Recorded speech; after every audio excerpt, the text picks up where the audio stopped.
जय हिंद। आप देख रहे हैं प्रचंड भारत न्यूज। देश भर में जब एसआईआर चल रहा है, चुनाव आयोग घर घर जाकर यह प्रचार कर रहा है कि आप देश के असली मतदाता हैं, तो आप अपना नामकरण जिस गांव से हैं, जिस पते पर हैं, आप वहां जाकर अपने बीएलओ को अपना जो आधार कार्ड है, जो भी आपके पास प्रूफ है, वो ले जाकर के अपनी जो नागरिकता है या अपनी जो मतदाता सूची है उसमें अपना नाम दर्ज कराइए और अपनी नागरिकता को सुनिश्चित कराइए। आज हमारे साथ एक खास मेहमान समाजवादी पार्टी के राष्ट्रीय प्रवक्ता दान बहादुर मधुर जी हैं। सर, बहुत बहुत स्वागत है प्रचंड भारत। बहुत बहुत धन्यवाद, आभार आपका जी। प्रचंड भारत को धन्यवाद देता हूं जी सर कि इस लोकतंत्र की जो हमारी स्वच्छ परंपरा है, जिसमें मतगणना, मतदाता बनना जैसी भूमिकाएं हैं, और आप सजग हैं, आप चिंतित हैं और आप हमारा व्यू लेने आए हैं, इसका मैं आभार व्यक्त करता हूं। जी सर, हमारा काम है कि मतदाता के पास भी जाना और तमाम वो पार्टियां जो हैं उन पार्टियों के पास भी जाना और लोगों की राय लेना। इसी क्रम में सर, मेरा पहला सवाल आपसे कि इस पूरे एसआईआर के मुद्दे पर समाजवादी पार्टी का क्या पॉइंट ऑफ व्यू है और आप क्या संदेश देना चाहते हैं समाजवादी पार्टी के जो मतदाता हैं और देश के लोगों को? बहुत अच्छा सवाल आपने किया जी। देखिए, मतदाता बनना हर नागरिक का कर्तव्य है, धर्म है, और लोकतंत्र में मतदान ही सत्ता दिलाता है और सत्ता तय करता है किसकी होगी जी।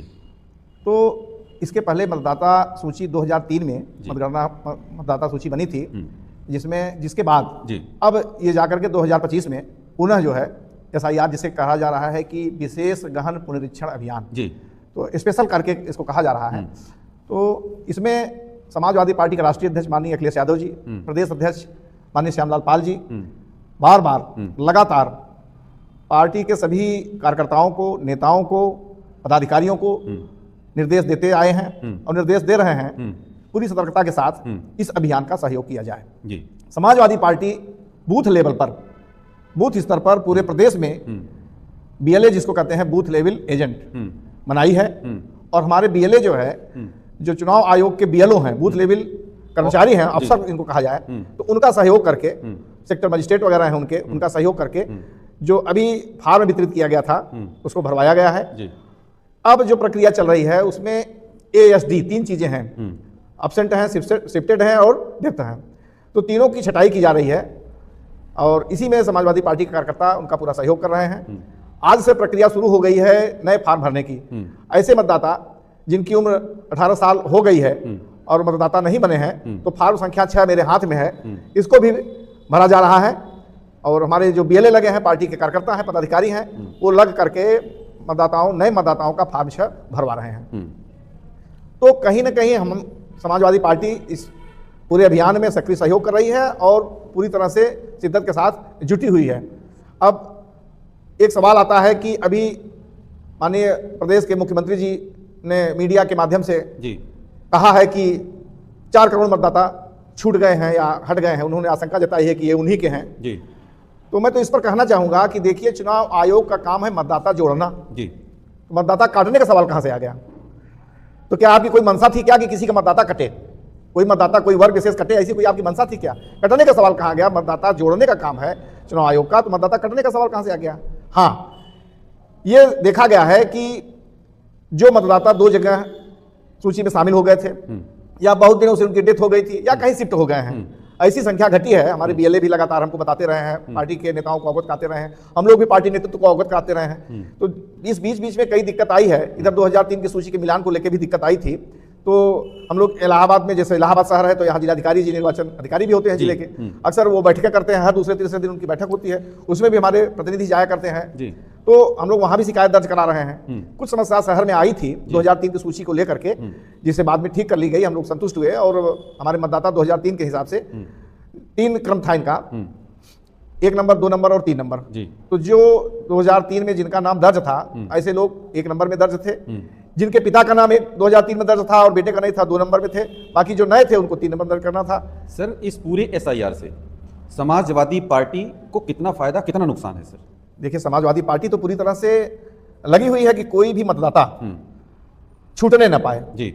मतदान करना हर वाजिब मतदाता का अधिकार है, जिसकी उम्र हो गई 18 साल, जो बालिग है, जो हमारी समय सीमा तय है आयोग द्वारा, संविधान द्वारा जो हमें प्राप्त अधिकार है, तो समाजवादी पार्टी तो समेकित रूप से चाहती है कि कोई भी मतदाता इस देश का छूटने न पाए, इस प्रदेश का छूटने न पाए। समाजवादी पार्टी के कार्यकर्ता हर वर्ग धर्म जाति में जाकर के सबको मतदाता बनाने का कार्य कर रहे हैं।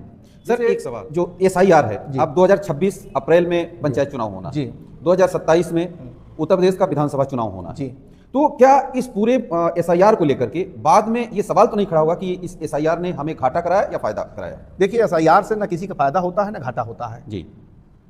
अब सूची यदि ठीक ढंग से बन जाए, हाँ, जैसा कि चुनाव आयोग जी पर सवाल तो खड़े होते हैं जी, अभी बिहार का चुनाव हुआ, बंगाल का होने वाला है, उत्तर प्रदेश का होने वाला है, तमाम सवाल खड़े होते हैं।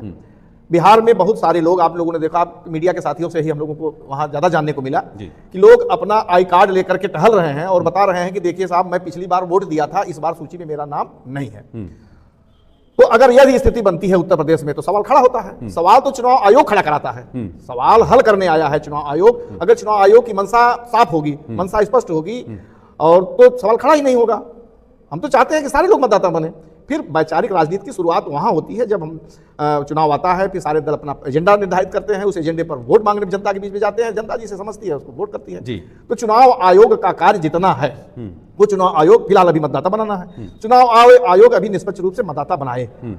कटने जुड़ने के सवाल पे जहां है, जो चीजें हैं, 3 विषय है कटने का, ASD, ए माने एब्सेंट, जो यहां से छोड़ के कहीं चले गए हैं, शिफ्टेड हो गए हैं, शिफ्ट हो गए हैं, या तो उनकी डेथ हो गई है जी। अगर इसके इतर जो लोग मौजूद हैं, जो यहां रह रहे हैं, उनका नाम काटा जाता है, तो ये तो सवाल खड़ा करेगा फिर चुनाव आयोग पर जी जी। सर, आप 2027 का चुनाव जब आ रहा है तो हर पार्टियां लगी हुई हैं, चाहे वो बीजेपी सत्ताधारी पार्टी हो, चाहे समाजवादी पार्टी हो, बहुजन समाज पार्टी है।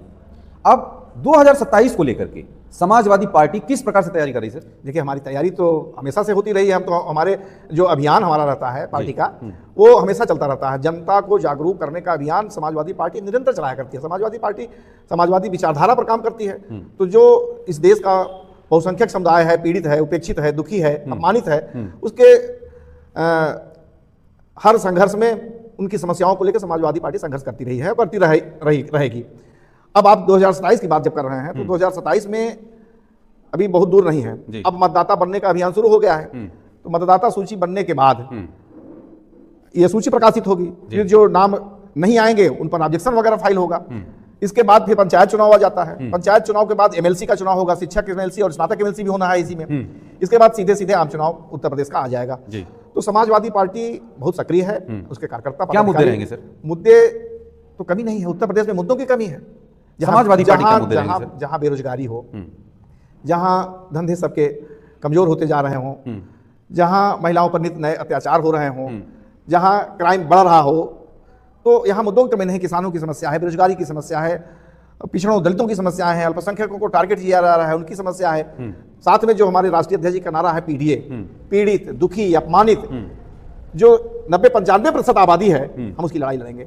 सर, PDA की आपने बात किया जी, PDA में कौन कौन है सर? हम देख ये रहे हैं कि जो 2024 का चुनाव था या 2022 का जो चुनाव था जी, उसमें PDA काफी यूनाइट था जी, काफी एकत्रित थे लोग जी। लेकिन आप देख रहे हैं जैसे जैसे दिन बढ़ रहा है जी, वैसे वैसे जो मतदाता हैं, क्योंकि हम जब देखते हैं कि चाहे बहुजन समाज पार्टी हो जी, बहुत यानी बड़ा हिस्सा है बहुजन समाज पार्टी का, चाहे वो बीजेपी में हो और चाहे PDA में हो, समाजवादी पार्टी की सीटें बढ़ाने में हो, बहुजन समाज पार्टी का बहुत बड़ा रोल रहा है। तो PDA सर, अब PDA में कौन कौन है? देखिए, हम अपनी बात करेंगे जी। हमारे राष्ट्रीय अध्यक्ष जी ने जो एक नारा दिया है जी सर, PDA जी, PDA में इस प्रदेश की, इस देश की 90-95% आबादी आती है। हर व्यक्ति जो शासन की नीतियों से पीड़ित है जी, दुखी है, अपमानित है, ऐसा वह हर वर्ग धर्म के लोग जी, समाजवादी पार्टी उनके संघर्ष में उनके हित के लिए काम कर रही है। ये सारे लोग, ये सभी लोगों का समाजवादी पार्टी के साथ सहयोग है।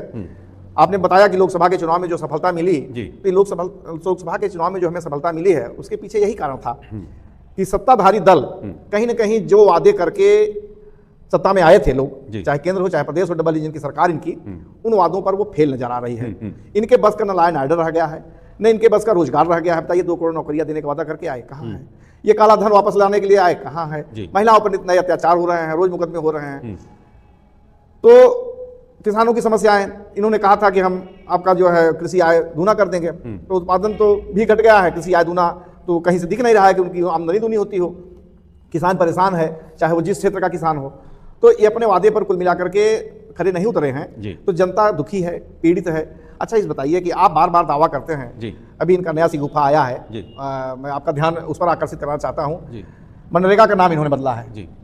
मनरेगा का नाम आपने बदला है, तो नाम बदलने से तो कुछ होता नहीं है। अगर हम अपना नाम बदल करके किसी वीर पुरुष पर रख दे तो बहुत बहादुर तो हो नहीं जाएंगे, या किसी धनी आदमी के नाम अपना नाम अडानी रख दे तो हम अडानी तो हो नहीं गए। सवाल यह है कि बेसिक इंफ्रास्ट्रक्चर आप कैसे मजबूत कर रहे हैं। आप हेल्थ का सेक्टर देख लीजिए, पूरा ध्वस्त है। और एजुकेशन आपने देखा कि बहुत सारे स्कूल बंद करा दिए गए।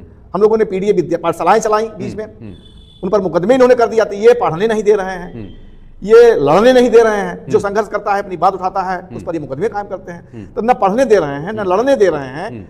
बस इनका सिस्टम इनकी ही बातों को रखना चाहता है, और कुल मिलाकर के जो आवाज उठाएगा उसको कहीं न कहीं फर्जी मुकदमों में फंसा करके हतोत्साहित करेंगे, परेशान करेंगे। तो आवाज को दबाने का काम कर रहे हैं जी।